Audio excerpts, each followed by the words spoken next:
We warmly welcome you all of you to the 14th Jaipur Literature Festival protected by Dettol. Today, we are broadcasting straight from the iconic Albert Hall of Jaipur, Rajasthan. This building of Albert Hall Museum was built in 1876 as a concert hall. The museum gets its name from the Victoria and Albert Museum of London because of the similarity of architecture. The foundation for the building started in 1876 when Prince of Wales visited Jaipur.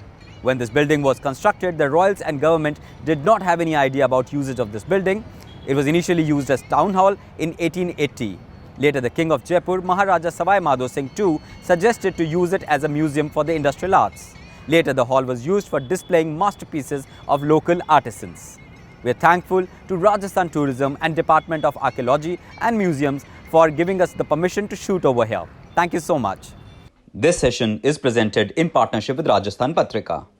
Now it's my pleasure to present Indian Sun, Remembering Ravi Shankar, Oliver Craske in conversation with Guillermo Rodríguez.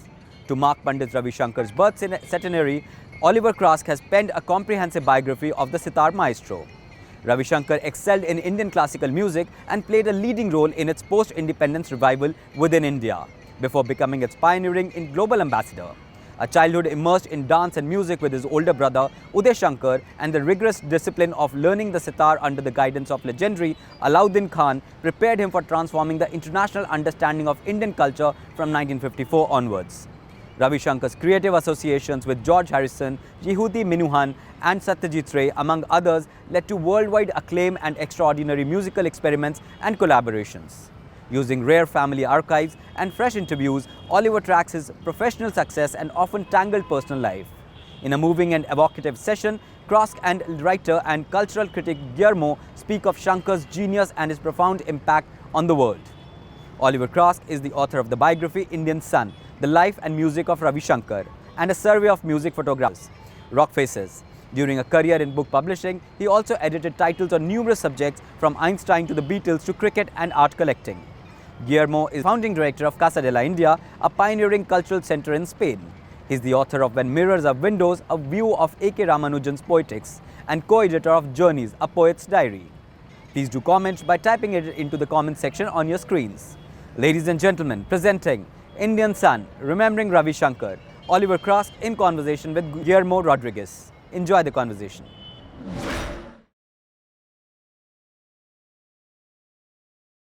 Namaskar. I'm so happy that the Jaipur Literary Festival are arranging for a talk with Oliver Craske and Guillermo Rodríguez about the book Oliver has written on my husband, Raviji. The Indian Sun. This is one of the best works I've ever come across. Oliver has worked very, very hard, and all I can say is if people have not had the chance to meet Raviji or know about him, this is it. And Oliver, thank you.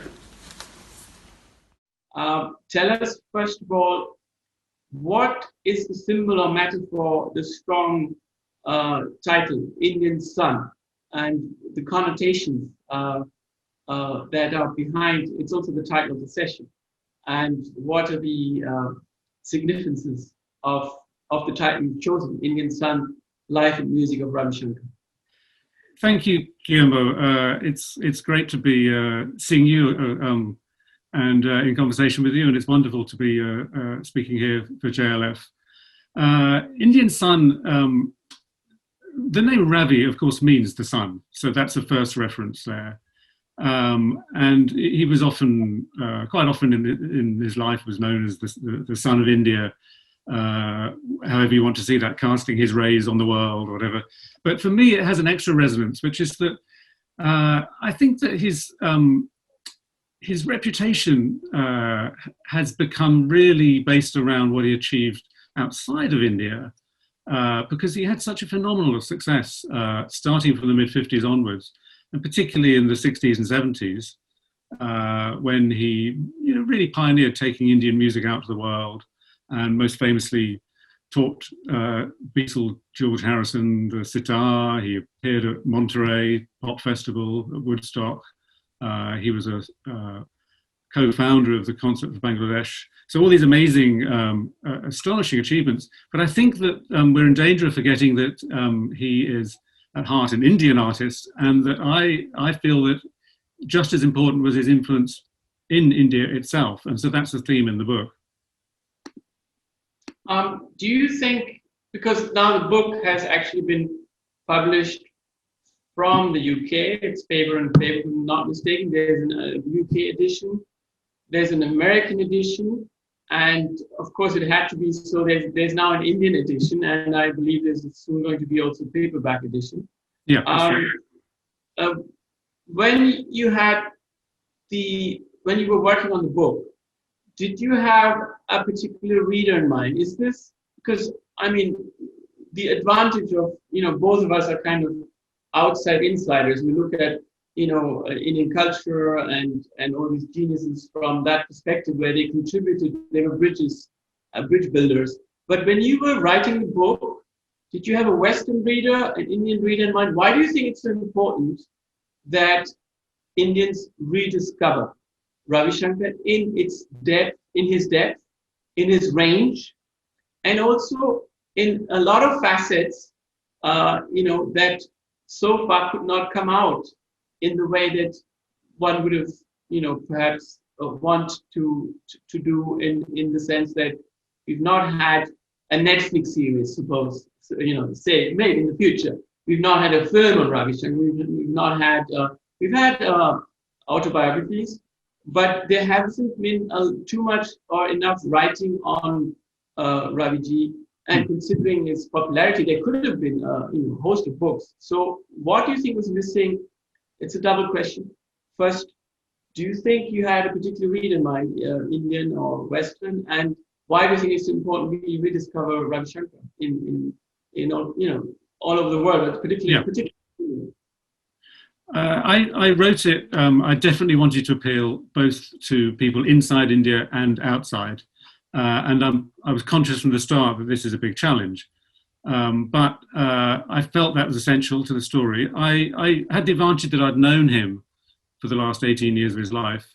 And I'd visited him in America, and I visited him in India several times, as well as every time he came through London, which was every year pretty much. And I'd worked on his last autobiography. So I knew him, I was fortunate, I knew him very well. And I'm also married to, my wife is from a Bengali family, so I've spent a lot of time in India. And I really felt that it was essential to try to understand him, that, that you have some insights into both inside and outside of India. I'm conscious that it's a difficult thing to do, but that was very much the aim. I wanted to aim to a general audience who, obviously people who were fans of Ravi Shankar, but also people who would know the name, maybe know a bit about him, but would perhaps not necessarily know that much about him, because his name itself is such an iconic name now. You have Indian restaurants named after Ravi Shankar. You have, for a long, long time this has been the case. He's been a real sort of representative of India. Did so much to put India on the map, really, internationally. And because of that, I think there are a lot of people who are curious to know more about what he was really like, what he really did, and so on. So that's the first part of your question. That's what I'm aiming at. The second part, sorry, was about when you talked about the fact that there have been documentaries, but there's been I was saying that since we have, a lot of people have an image of these huge icons, and I mean, this was personality. You have that strode easily in with the big stars, and had at least live experience in at least 2 or 3 on 3 continents. And there was people forge an image of these stars, but having said that, there hasn't been enough writing, I think, on Ravi Shankar, or there's this, biopics and biographies is quite trendy. There hasn't really been sufficient perhaps research or work with, at least setting aside your work, where you go deep into the man and the musician. And therefore there are a lot of gray areas people didn't know about. And I think, why do you think it's important that we flesh out the figure, that we know his range, and that we get to know some other, lesser known aspects of his life, particularly in India and particular periods and specifically? Yeah, well, absolutely. And, he died in 2012. And I started really writing the book after that, researching the book after that. And at times I was, kicking myself that he hadn't started earlier when he was around, that I could ask him questions. But there is a flip side to that, which is that we tend to reflect on people's lives a bit differently when they're no longer around.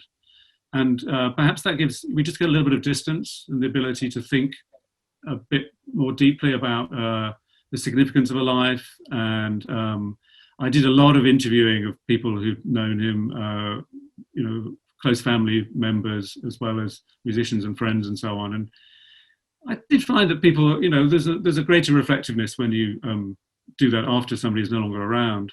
I also was able to go through all the archives, the family archives, which are an amazing source, going through his letters and so on.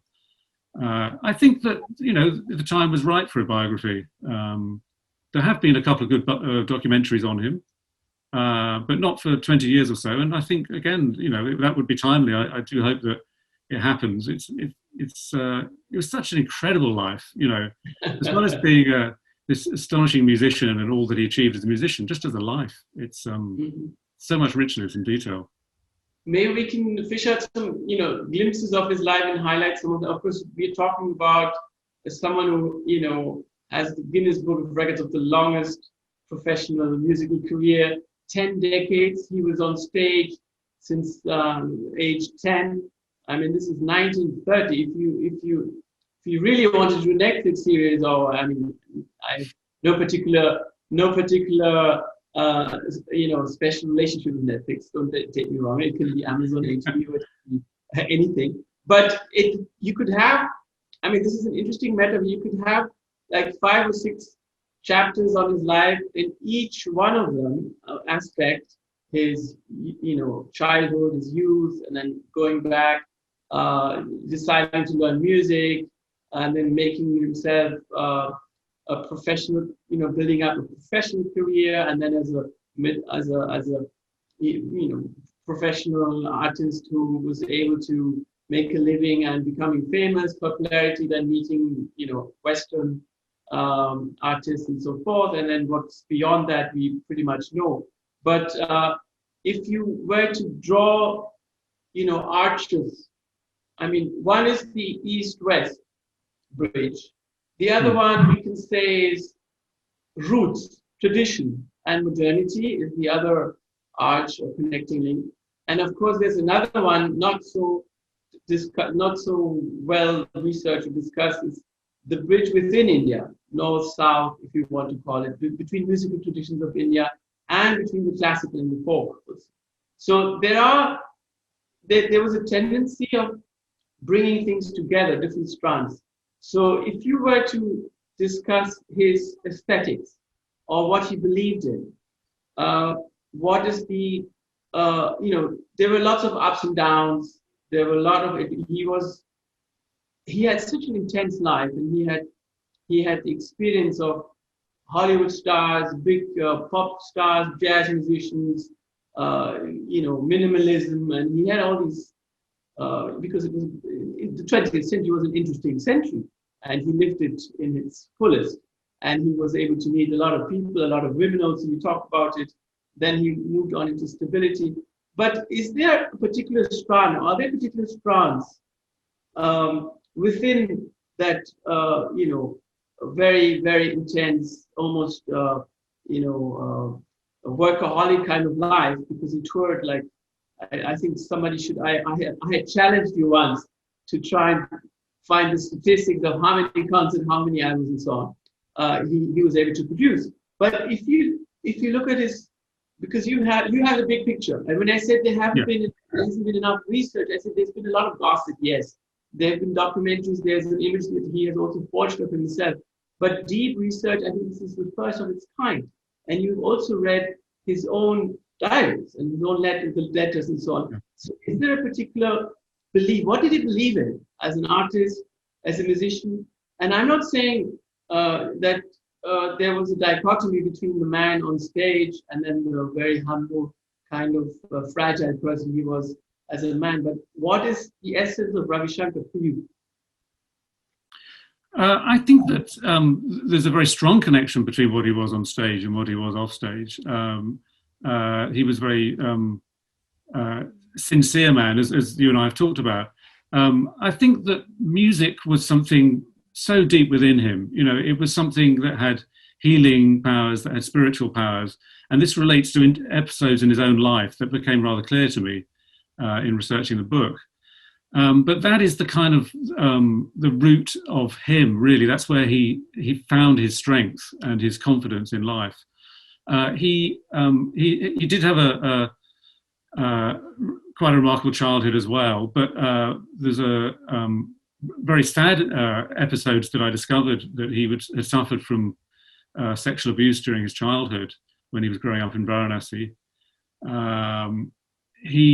And I think that he was, obviously working through that in ways. And you talked about his workaholism as an artist, and I think that's one manifestation of it.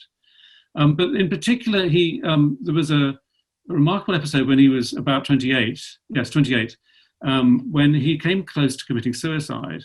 This is at a time when he was starting to become known as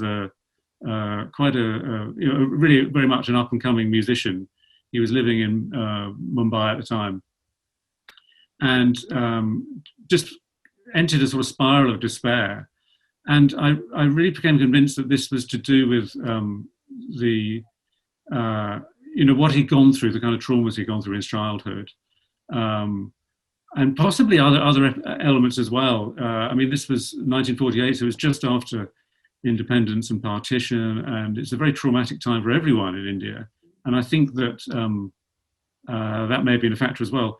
But basically, he told the story himself quite a few times that he had become close to committing suicide, and had actually written the letters, the suicide notes, when on his door in Mumbai came a knock from a passing holy man, Tat Baba, who basically seemed to arrive at the right moment to kind of spark that rescue within him.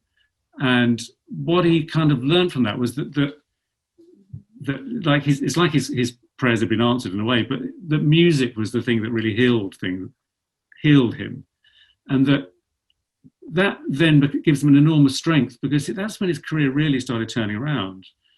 Shortly after that, he became director of music at All India Radio, which was the platform that really started. I mean, he was started to be well known before that, but that was what really gave him a big national platform in India, at a time when radio was really a fledgling industry in India. It was only after independence that it started spreading out to the country, and he started becoming a big star nationwide. And I think that he had a real spiritual grounding there, and that it convinced him that music had this really extraordinary power that he felt, and that he knew that other people could feel it too. And he saw that by his own playing, he could make people feel that. And that's the crucial thing, is that it's like he gives them a little glimpse. And, he would often, he did so many interviews in his life, and then occasionally you come across these wonderful little lines where he talks about the really most important thing in music is it's that moment that makes your heartbeat skip, or that brings a tear to your eye. It's that real power, and that's what you got when he was playing Alap on stage. And he gave it everything. You saw him play a concert. He was so committed to his audience and to the music. And even at age 91, which is the last time I saw him perform, he was still doing it. He still had that incredible power, and everything else, all the kind of celebrity and all that is like on the top of it. But he had to have this deep, power. This I keep using the word spiritual. That's what it was to him. but he also said that, his real religion was music. It was a kind of universal power that was available to everyone.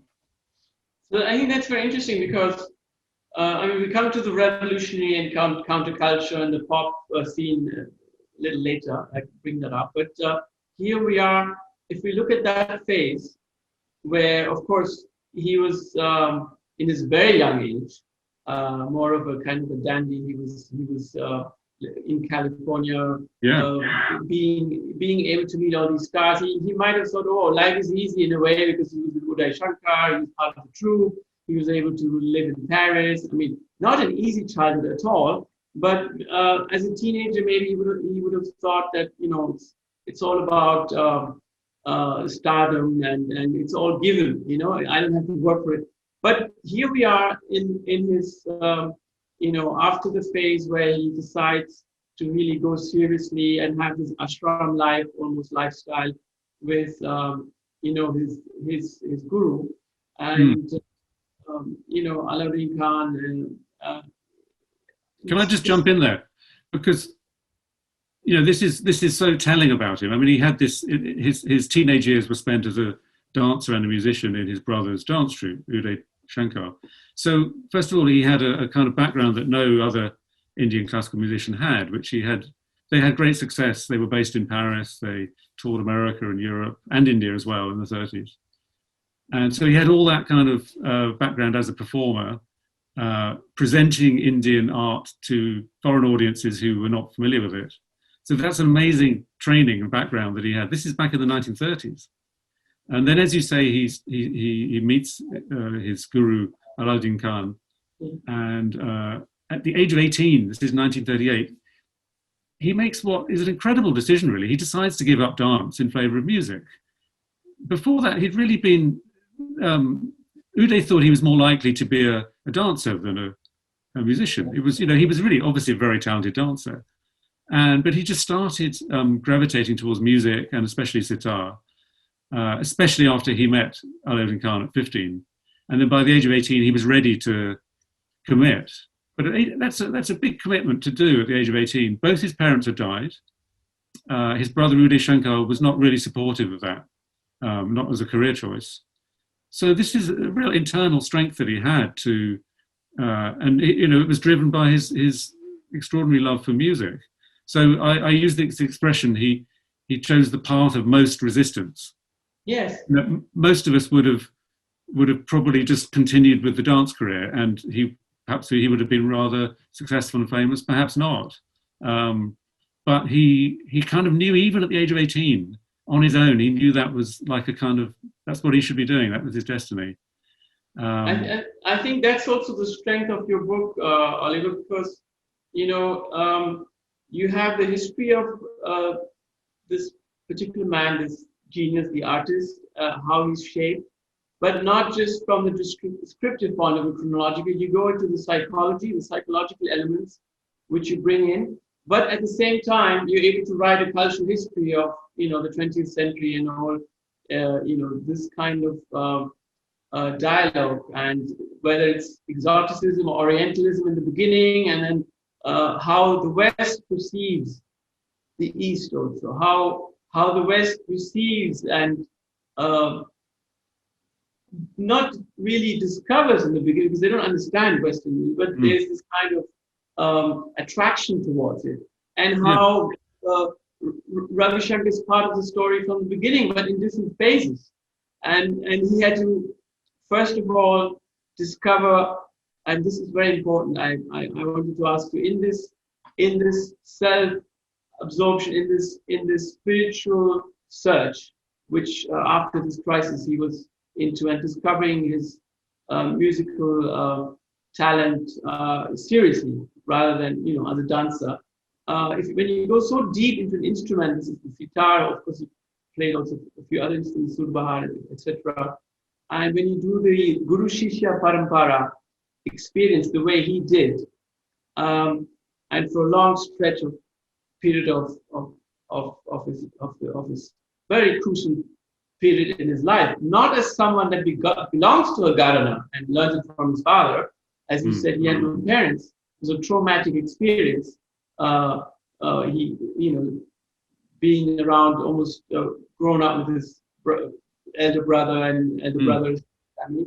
So discovering the Guru Shishya Parama, that tradition, and having the experience of experiencing that sound is God because it's healed him, but then you have to make a living out of that, okay? And you're not being promoted as it often happens, and that's a lot of credit that goes to Ravi Shankar by your own family at that particular time, like your father or your grandfather belonging to a Gharana, or where you are you're given a platform, you have to start from scratch.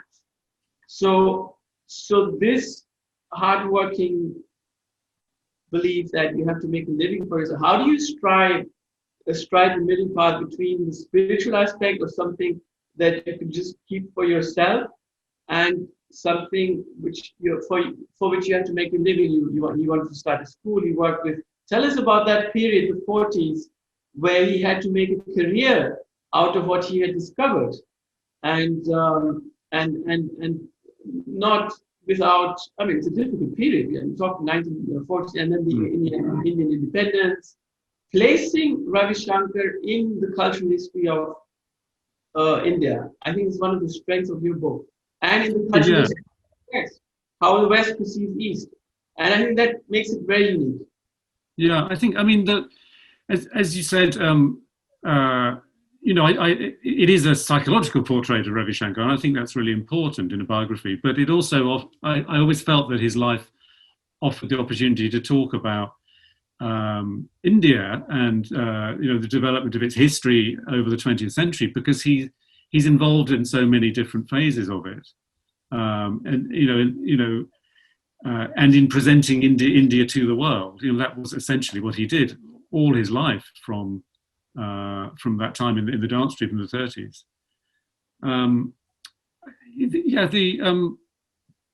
Allauddin Khan was the biggest influence, is how he always said. He was a very, very hardworking student.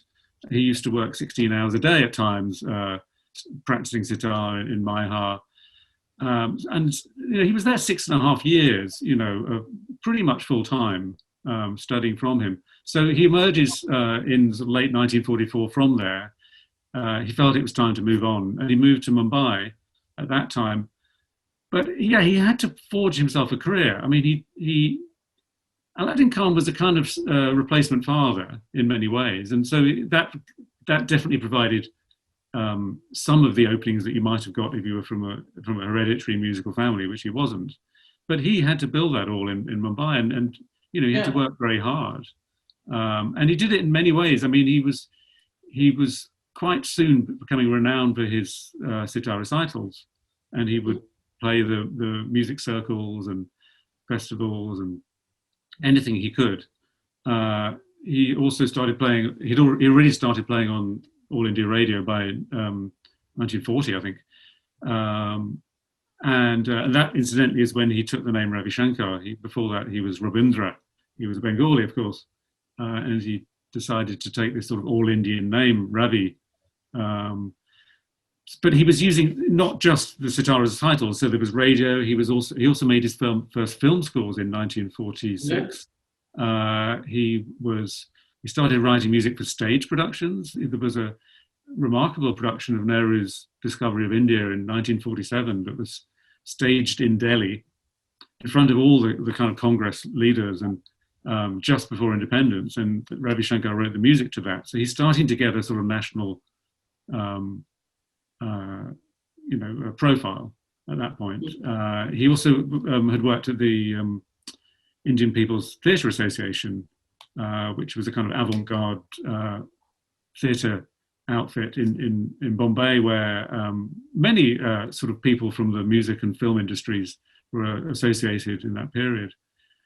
So how did he do this? Well, he's doing it in many, many different ways. And we can talk about the ways he did it, but it's not like anyone else could have just done it. It's not like I could have rocked up in 1945 and done it. I mean, he's an extraordinary combination of qualities. He's obviously a very, very, he's a masterful musician, and I really stress that, because some people sometimes cast doubt on that. I mean, he was a master.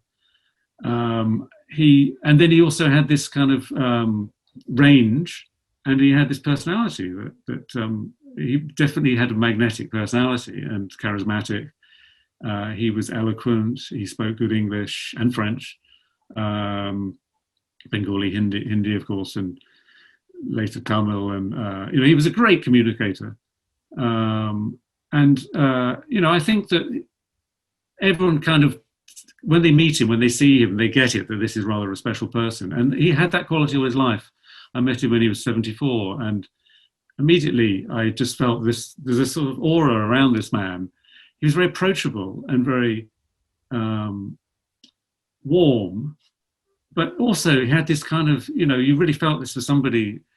He managed to communicate this sense that he had a great depth to him and wonderful life experiences, and and just that sort of charisma, and that I think was there all along. So trying to explain how he did it is, I suppose, the job of a biography. And we have interesting anecdotes and stories that explain that perhaps how he wasn't really aware of sometimes what he was doing. He was just doing it, just as Sukanya often says. He was just doing it, and he walked the talk. I think what's interesting is to move on chronologically, because I really want to come to the big wave, when he wrote The Wave and what that meant to him. But 40s and 50s, I mean, what were the platforms really there? All India Radio was a very crucial platform. Indian classical music was reaching people's homes. Then for established musicians, you didn't have the court system anymore, the zamindari system, or what you had the India festivals. And you explained that very well. You explained cultural diplomacy, ICCR, Government of India sponsoring these festivals, the circuit. But then at some point, I think the turning point, of course, he worked with Satyajit Ray, he did the film music, and he was already well known, whereas Satyajit Ray was just beginning to work in the cinema industry. But then the turning point is, of course, the story from the other perspective. There are these Western geniuses like Yehudi Menuhin, John Coltrane, there's jazz, there's this folk scene, there's the classical music, and they tended to think, oh, we've discovered this. There the dialogue starts, and then what, as I like to say, the market comes in. The market, the big American, London first, of course, America, and it's all absorbed into this marketing system, labels, first albums being recorded and so on, and it's just growing and growing. And then, of course, pop culture. So was that another trauma for him? Was that another way of, when he thought that he wasn't part of that counterculture, when it all kind of spinned out of control because it went really up there, late 60s, it kind of all imploded. And the trip to India, the Beatles coming back, and then all that happened.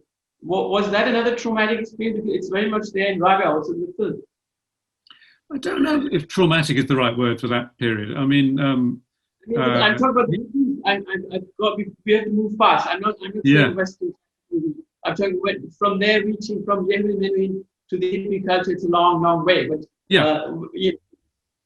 But I think that what he felt a kind of ambivalence about some of the reaction to what he was doing by the mid 60s. So there was a key moment in 1956, which might be seen as a bit of a pivot in his career, by which time he was a star in India, thanks to All India Radio and so on. And that's in 56 is when he starts touring, as you said. He goes to UK, to America, to Europe, and goes back to India. And that tour gave him an extra boost to his profile. He was seen as having presented Indian music on a world stage, and with great success. But immediately there's a bit of a backlash in India that some people think he's westernizing his music. This is 1957 we're talking about. There are press articles, there's a bit of sniping from various people. And, so this image starts to be created of Ravi Shankar as the great success abroad. But already, as I said, you're getting this sort of backlash to some extent. But by the time, a decade later, when he meets George Harrison, not till 1966 did he meet him. And then everything really goes into overdrive. Obviously that creates a huge amount of extra fuel on the controversy, on the fire. And I think he did struggle a bit, but overall he thought it was wonderful that Indian music was having this fantastic profile. I mean, he enjoyed the limelight. There's no doubt about that. He loved being on stage. He was rather addicted to it, like so many musicians. And but I think that he did become rather perturbed about basically the way that Indian culture was being misrepresented. Yeah. In the counterculture, among the sort of hippie generation, many of whom were very sincere about how they were pursuing it, but a lot of others weren't. And of course, there was massive exploitation of Indian culture. And so the thing is that Ravi is serious about this culture, about Indian music, and he didn't like the way that people were kind of exploiting it in the wrong way. And it's really noticeable in his music. He always pursued Indian classical music. That was what he did. People know him for his collaborations very often and for his experimental work. And that's a really important part of him, very influential. But you find that he's always performing Indian music, essentially. It's always based on ragas and talas. Yes. And, he's basically, if he's experimenting, what he's doing is he's using different forms, whether it's an ensemble of Indian instruments, or whether it's a Western orchestra, or whether it's maybe some jazz musicians. He's using them as kind of different clothes for Indian music. And it's really striking. So I'm always a bit reluctant when people talk about him as a fusion artist, because I don't think he really was what we think of as a fusion artist. He wasn't putting two things together and finding and creating a third kind of art form, which is wonderful. I love lots of music like that, but that's not really what he was doing. He was, as I said, he was using other music to kind of showcase Western music. This plus the fact that he was teaching and he was promoting Indian music everywhere, this all becomes a bit confusing in the culture, I think, in Western culture. And around the time of Woodstock, when he's sort of playing sitar to 400,000 people in the rain and nobody can hear him, and he kind of felt this has gone a bit too much the wrong way. I mean, it's great that everyone's becoming really curious about Indian music, but he's not very comfortable doing it like that. And you find that he starts going back to playing concert halls in the West, and in the 70s and especially the 80s, focusing a bit more on India. He was always sort of back and forth between India and the West all the time. He always had a home in India. But there's a bit more emphasis in the 70s and 80s. He's kind of wanting to go back to those roots, I think, really. While kind of, he liked to do both. He was continuing to tour internationally and maintaining. Oliver, since we're slowly, we're running out of time, I think it's a nice way that to end on that note, because of, after all, big geniuses, you have to transform things. There's this controversy about being purist or not being purist, being faithful to your roots. But once you've mastered, once you know who you are, once you have understood where you can go, I mean, it's the creativity, the genius, as you said, sound is God. Wherever that took him, he was very much there, clinging to his sitar and the sympathetic notes, if you want, with all that tradition, vibrating behind him. And where it took him, I think 100 years down the line, we will have to assess this man and how much he did and what he did for Indian music, for Indian culture, and for the Indian ethos, and how authentic he was, right? I agree. I think he did so much within India to promote Indian music, whether it's through All India Radio or through all his various media activities, and other Indian musicians as well. He was a great, he was a gatekeeper. He he took, he encouraged other musicians like, whether it's Shiv Kumar Sharma, Hari Prasad Chaurasia, Zakir Hussain, so many people. He encouraged them early in their careers. He gave them opportunities, took them on tour, played concerts with them. And, he was always interested in the next generation, in leaving a legacy. And, today there are many great disciples that he trained up. There are his daughters, of course. We should mention them, Anushka Shankar, and of course Nora Jones in America. Not a disciple, but his daughter, and they're kind of keeping him and Indian music as well very much, in the limelight, I think. And that mattered so much to him. He had such deep love for the music that he right to the end, he was making music. He was composing, and he was also trying to give a platform to other people. He really cared about that. I think it's very emotional to see how he was even able to play with all his, medical gear, with beard. These last images that we see in Reel to Reel, also Sangeet Ratna, a documentary by Alan Kozlowski, who passed away recently, and that's very telling. I think there's no other better image. His dedication to music, to the sitar, and he completely transformed himself. So I think those who are not, in the age of having been able to see him perform live, can relish a wide range of albums of music. It's all over internet also. But first of all, they should listen to the music while they read your book. So Oliver, it's I hope they do. It's great that we had somebody patient enough and spending 8-10 years of your life when you started with Ravi Shankar working on the book and then continued on your own. It's more than dedication. I think it's a passion, and you've done a great service, I think, to not just to Ravi Shankar, but to India and also to the West by bringing each other, both sides close, and making them understand each other better. So thank you. Yeah, I think it's more than we had expected, and I'm sure Raviji will be very pleased and is very pleased about having accomplished this. Thank you so much, Oliver. Thank you, Oliver, and thank you, Guillermo, for that fascinating astral conversation. We thank our celebration partner, Diageo. And thank you all for watching and being such a great audience. Please stay logged on to continue to watch with us the series of exciting sessions featuring a stellar list of speakers that have been specially curated for you. As you're aware, the cultural sector has been critically impacted by the pandemic, and while we have braced ourselves to embrace the new normal, we have struggled to ensure that we can continue to bring you a free flow of knowledge and ideas. We'd love for you to support us at Teamwork Arts.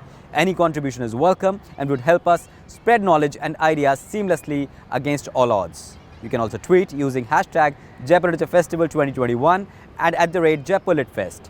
The festival is protected by Dettol. Hope to see you in the next session. Thank you.